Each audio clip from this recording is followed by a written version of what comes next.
থেকে অনেক দূরে, এগুলা মোটেও রক্ষা হচ্ছে না আদালতে।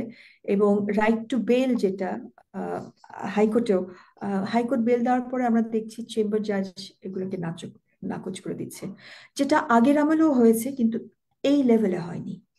এবং অনেকগুলো আমরা দেখছি যে আহ, মামলা যেগুলো হয়েছে, আপনার সময় তো খুব কম, এগুলো নিয়ে যখন আলাপ করতে হয় একটু গভীরভাবে না গেলে এগুলো বোঝানো সম্ভব না।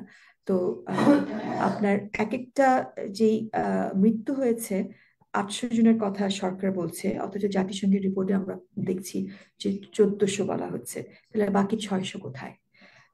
আপনার যেহেতু সময় নাই এখানে হয়তো আমরা ঢুকতে পারছি না, কিন্তু এই 800 যখন বিচারের জন্য আম, মামলা হয়েছে, সেই মামলাগুলোতে এক একটা মৃত্যুর জন্য 300-400 নেমড অ্যাকিউজড, এবং আননেম অ্যাকিউজড হচ্ছে আরো 500-700। অর্থাৎ হাজারের উপরে মামলা হয়েছে, হাজারের উপরে আসামি আছে একটা মৃত্যুর জন্য। সো এই মামলাগুলো তো বিসমিল্লাতেই নষ্ট হয়ে গেছে। তো আমরা তো দেখতে চাইবো সকল মৃত্যুরই বিচার হবে। তো এই 800 যেটা সরকার স্বীকার করছে, সেগুলোর বিচারগুলো তো যথাযথ হচ্ছে না। এবং আননেমড অ্যাকিউজদেরকে আপনি হেনতেন ভাবে এই আপনার ডেভিল হান্ট বলেন বা যেনতেন ভাবে যাকে তাকে আপনি পাকড়াও করতে পারেন। এবং সরকার নিজে কিন্তু স্বীকার করছে যে এই মামলাগুলো ভুয়া। এই কথাটা আমি কেন বললাম?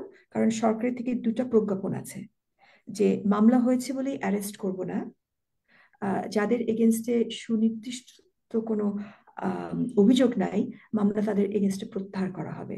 এবং এই মর্মে অ্যাটর্নি জেনারেল অফিস থেকেও একটি অফিস অর্ডার এরকম আছে। 7 মাস হয়ে গেল, এই মামলাগুলো কোনো ফাইনাল রিপোর্ট আসলো না, এবং মামলা প্রত্যাহারও হচ্ছে না।